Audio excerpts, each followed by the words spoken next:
Composting is a great alternative to fertilizer, which can be expensive.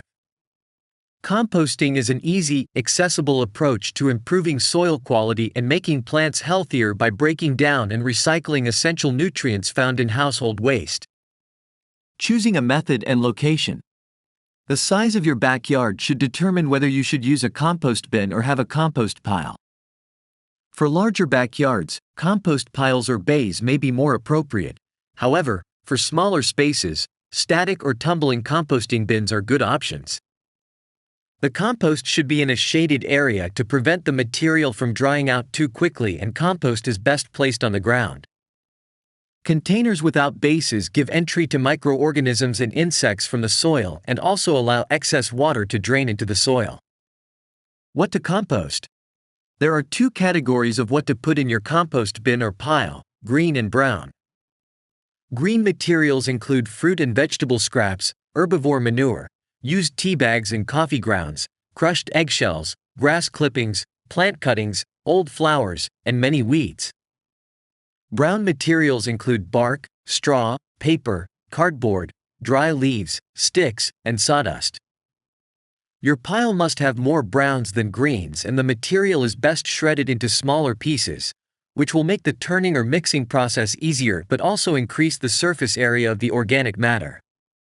A sign that you need more browns is a smelly compost pile that attracts lots of flies. If your pile isn't heating up, you probably need more green material. What to avoid?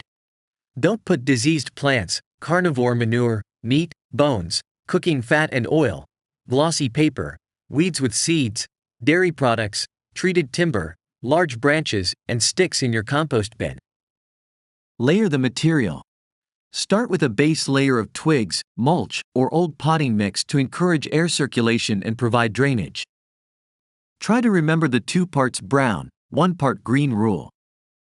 First, start with a layer of brown material, about 5 centimeters high, and lightly water the layer.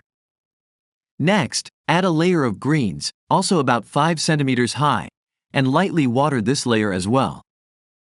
Keep alternating layers of browns and greens, ending with a layer of brown material to keep smells in and flies out.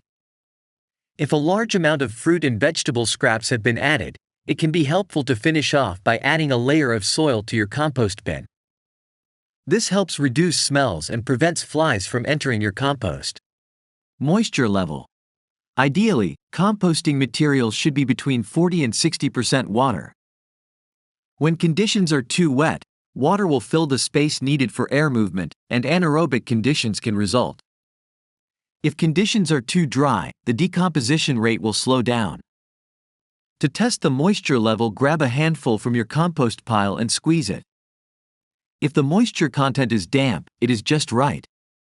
If the pile is too dry, add more water, and if it's too wet, add more brown material. Maintaining airflow.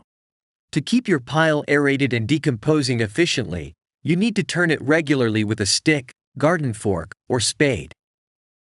At first, turn the compost every 1 or 2 days, then every week or so. How long does decomposition take? Decomposition will take anywhere from 2 weeks to 2 years, depending on the materials used, the size of the pile, and how often it is turned. You'll know it's ready if its color is dark and rich, its texture is crumbly and smooth, and its smell is earthy and woody. So that's it for today. If you like this content, like, comment and share. Hit the bell icon and don't forget to subscribe.